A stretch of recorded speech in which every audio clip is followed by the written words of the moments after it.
of art, drama, poetry, music, painting, to pioneer the art movement in Trinidad and Tobago. And Leroy Clark's name is a household name. Today, at this beautiful, venerable age, he has achieved long-standing international acclaim as our very own master artist, poet, philosopher, lecturer, and leader in the Orisha faith.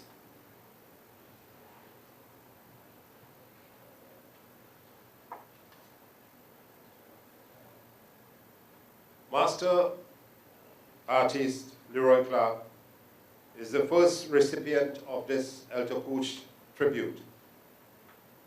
The award created for this series, called the Elder Couch Award, is in itself a monumentous recognition of Clark's philosophical engagement with his work and his community. And you would know the expressions from Leroy Clark. I dream, I think, I speak, I write, I paint, I love. That is what I do. What I do is my life. And I'd like to quote just a part of what Pat Bishop said in the book. We spend our years as a tale that is told. We spend our years as a tale that is told. And you all know that is Psalm 90, verse 9. Leroy Clark's work has single-handedly put Trinidad and Tobago on the cultural map, having had exhibitions in the United States, Brazil, Canada, and many other parts of the world since 1966, 45 years ago. His work has also captured the history of our times during the 1970 Black Power movement, when it assumed a sense of social and political conscience. It is therefore extremely fitting that UNESCO has chosen to single him out for acclaim in its Living Heritage series, as no one can more richly deserve it. And as President of UNESCO, since becoming Minister of Education, I salute you, Mr. Leroy Clark.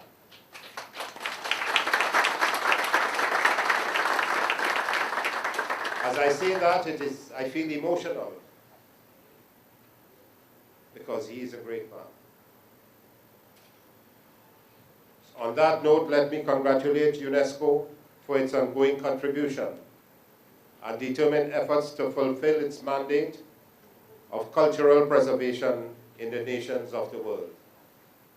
And I congratulate and thank and salute the pioneers of UNESCO, starting with Sheila Solomon almost 41 years ago, and all those chairmen and all those members of the national commissions of UNESCO who have served those long years carrying the flag of UNESCO along. And here in Trinidad and Tobago, as President now, I wish to assure this great body that the Ministry of Education and the government, the People's Partnership Government, led by Mrs. Kamla Prasad-Bisesa, will continue to give full support of your stellar and much needed contribution in this sphere. Events and projects like the Living Heritage Series serve to reinforce to us as a government and a people the crucial need for us to focus on the preservation of our culture and national heritage. And recently, in July of last year, we signed 3 conventions on one of it is the preservation of our cultural heritage, which we have to enact into legislation now. And this comes especially at a time where nationally, regionally, and globally, the focus seems to be on crime, the economy, and other issues. Projects like these and books like this one we are launching today help us truly to understand that while many of the world's plants and animals are in danger of extinction, many human cultures are in danger of being extinct as well. Globalization has helped to make the world a smaller place, but it has also contributed to the loss of many cultures around the world. And once a culture is lost in any form, however minute, humanity loses a part of our rich heritage. Helping to preserve endangered cultures and heritage around the world in each individual nation is important to keep traditions alive. This evening's launch also serves as a great reminder of the need for us as leaders, so many of you in the audience in this country, to ensure that we too do our part in preserving our nation's culture and heritage through promoting the arts and the pioneers and icons of this field. In this regard, I wish to reiterate that the Ministry of Education is on a major drive to ensure that all visual and performing arts are properly incorporated as part of the school curriculum at both the primary and secondary levels in our schools. For far too long, the visual and performing arts, which are on the syllabi and curriculum of primary schools, have been left untouched and untaught and not carried through the full spectrum of the education for our primary schools children. And as your Minister of Education, that problem will cease, and visual and performing arts like music, dance, theater, drama will form an integral part of the primary school curriculum and syllabi that will cause the realization and the fulfillment of the development and realization of the fullest potential in the education of our children.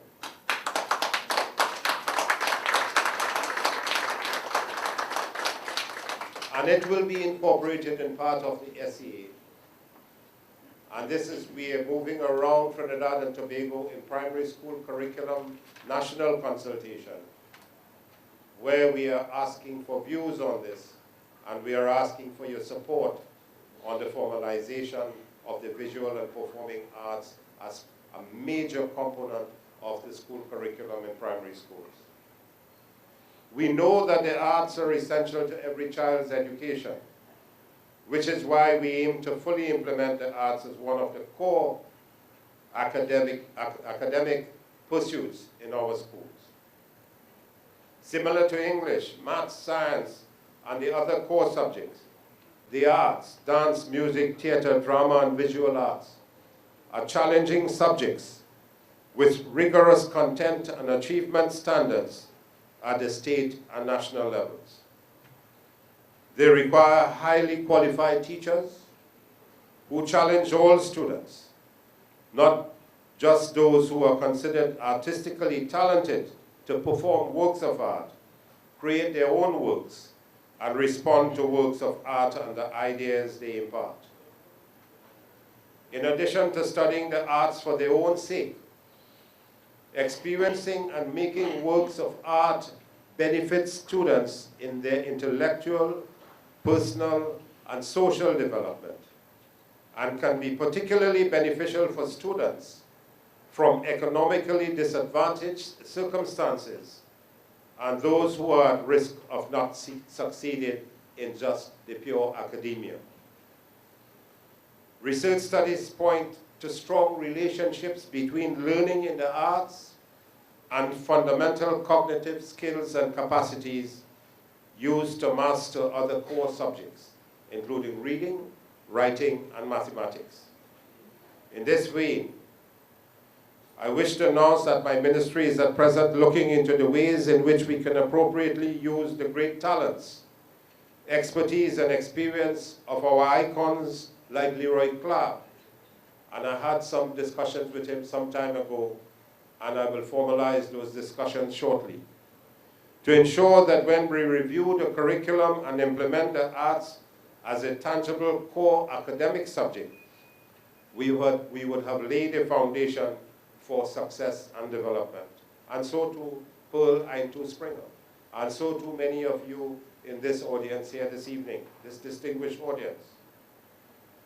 So Mr. Clark, Master Artist, I know that you are in a relaxing period of your long, accomplished life, but I respectfully and humbly call upon you to please agree to assist us in whatever way you can with your effort and our effort, and let us have further discussions on this initiative. After all, it was you, sir, who once said, and I quote, "Without a philosophy of its own, a nation, a people, has no foundation upon which to pivot." This is critical. Our quest now has to be one of essence, to inhabit ourselves, registering complete faith in our own possibilities, rendering unto ourselves that which is ours and inherent, and without which we are idle and rudderless in the wide and open season of the world.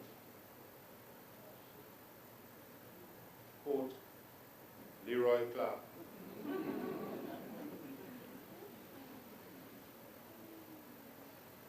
That is poet in writing. And so as I close, let me reiterate that when we join forces as a government and a people to promote and recognize the tremendous contributions and significance of the arts to the preservation of our culture and heritage, it is only then that we move towards fulfilling our true potential as a people.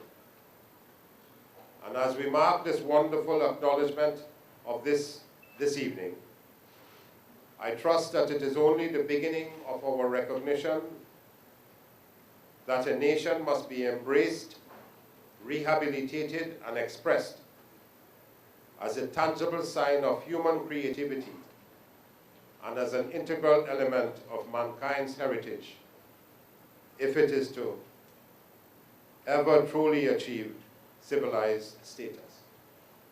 Distinguished ladies and gentlemen, I thank you for your attention, and may God richly bless us all, and may God continue to give good health and strength and happiness to our friend and brother and revered artist, distinguished Leroy Clark. Thank you very much. Unfortunately, Dr. Gopeesingh will be leaving us in a short while. He's got to do something else at this point in time. May I kindly at this point urge you to switch your phones off? It's very disturbing when the phone rings when people are speaking.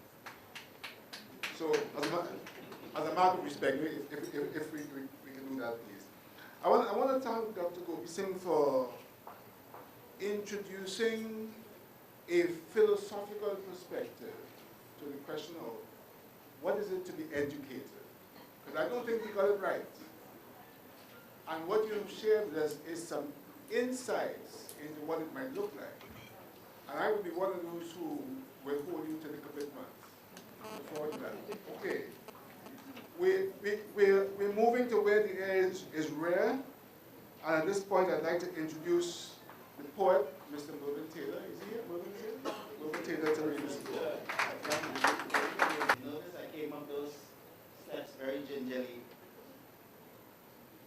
Leroy and I were talking recently about how, as you get to a certain point,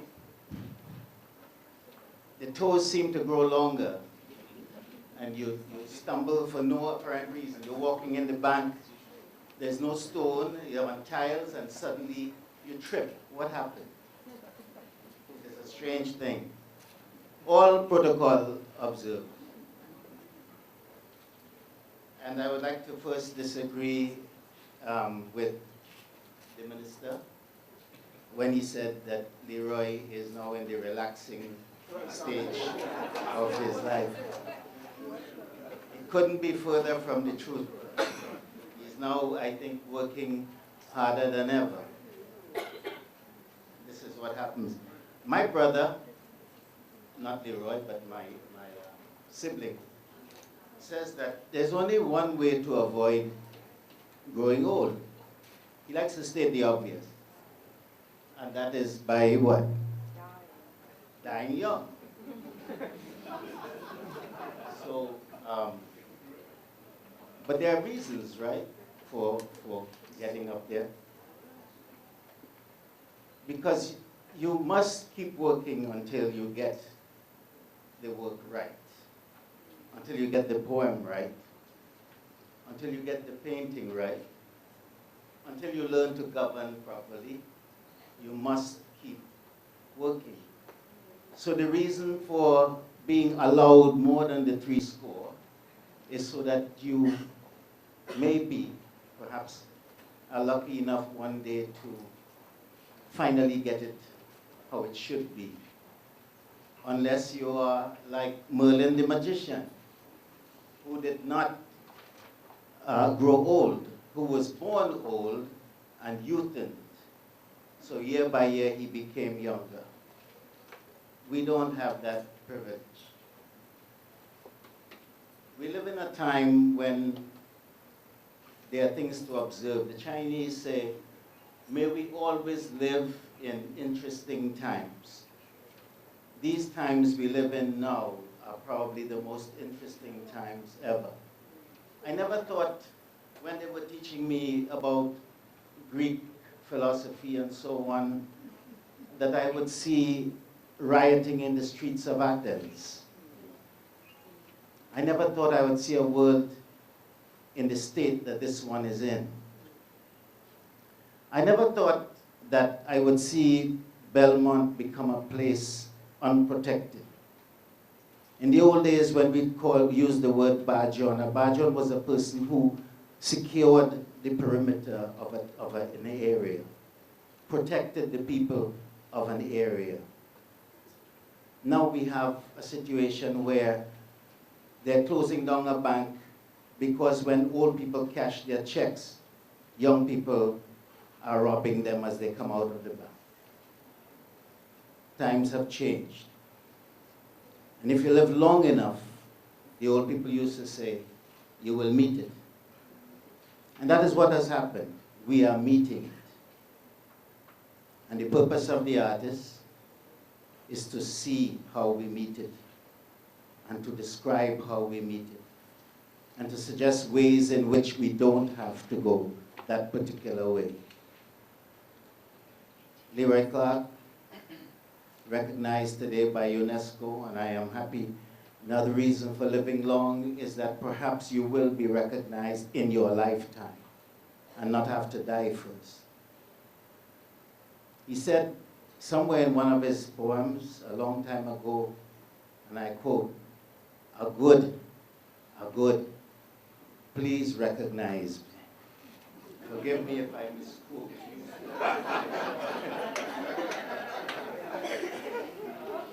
Yeah?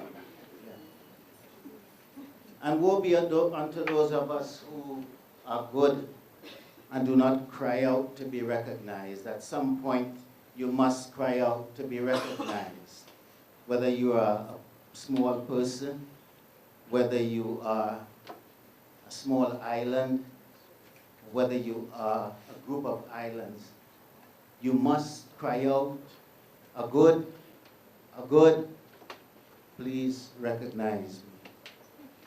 Now the poem I will read will be in direct contradiction to all of that, but please bear with me. Stutter step.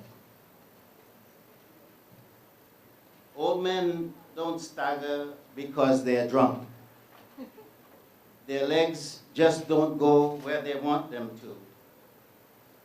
They look distracted because they're thinking about some things they could have done differently. Old men are fools for wondering how they got here when they started out for somewhere else, even had a map. They retrace their steps and stand at the crossroads looking this way and that. They almost get run over, not by young punks, but by other old men whose shirts are buttoned the wrong way, who slap away the wife's hand, insisting they can do it themselves. They call a friend, and when he no longer answers, they cradle the phone quietly, emitting one of those long sighs that only a lover from the very distant past can hear. She who died in the back of a taxi cab or suddenly on a cruise somewhere out in the middle of the Atlantic when their song was playing. Old men do the stutter step, a kind of dance that comes naturally to them, a hesitation, while the feet try to figure the next move. Thank you, Leroy.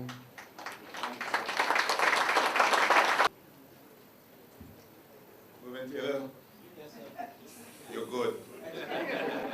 You're good, and I recognize you.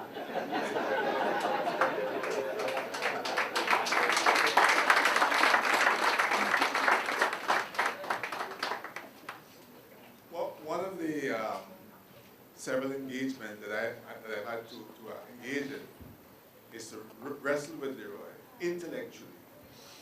And we've been doing this for quite a few years now, and let me tell you, it ain't easy. It ain't easy at all. Worse, he has introduced a new friend of his who is equally armed, and it seems as if the friend always sides with him, so I'm kind of up against two of them. So I would like Dr. Hutton to come up and to tell us all the good things that he can about Leroy and about the intellectual battles we fought and who's won so far. Thank you, Dr. Hutton. Good evening, everyone. All protocol observed. I wish to congratulate UNESCO of the Antique for having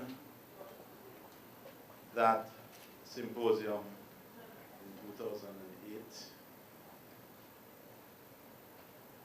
to recognize the work, the life, the importance of Leroy Clark to this country, to the region, and to the world. I also wish to congratulate and pay tribute to the persons who participated in the symposium, who did presentations, and those who attended, and those of the presenters whose papers have been included in this volume as chapters. I want to congratulate them because they are, in fact, developing a language to express the phenomenon we call Leroy Clark. But also to express for us all a way of thinking, a way of knowing, and a way of constructing meaning that is germane to our existence as sovereigns.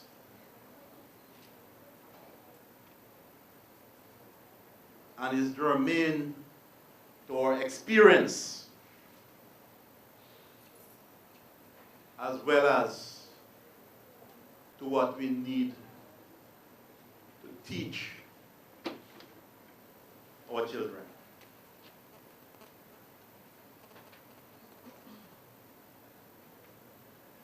Leroy Clark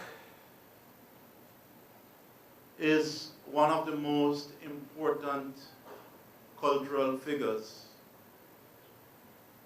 in the Caribbean space in the last 50 years.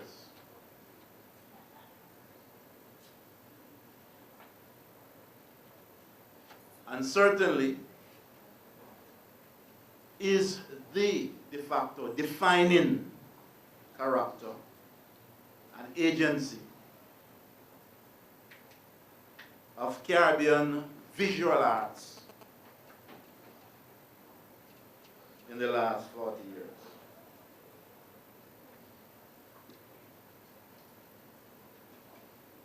I'm a teacher. I've been teaching from I was 16 years old. And therefore my comments certainly will be that of a teacher. Because here we have a phenomenon. What do we do with him? That's very important. How do we use his vision, his creativity, his philosophy, his insights about life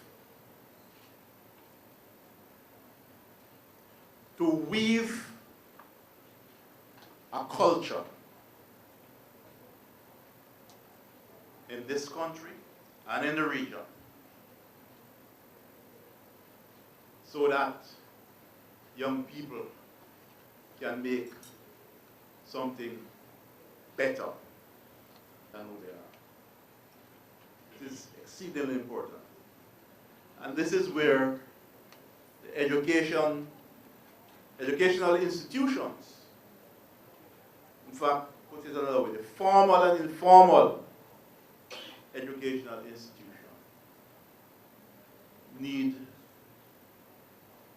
to understand and to utilize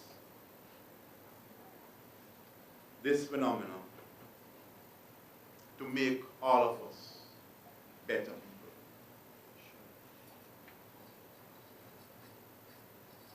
Leroy Clark is the embodiment of success.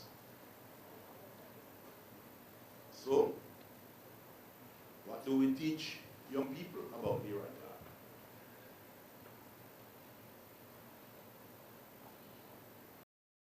Leroy Clark is the embodiment of fortitude. He stands his ground.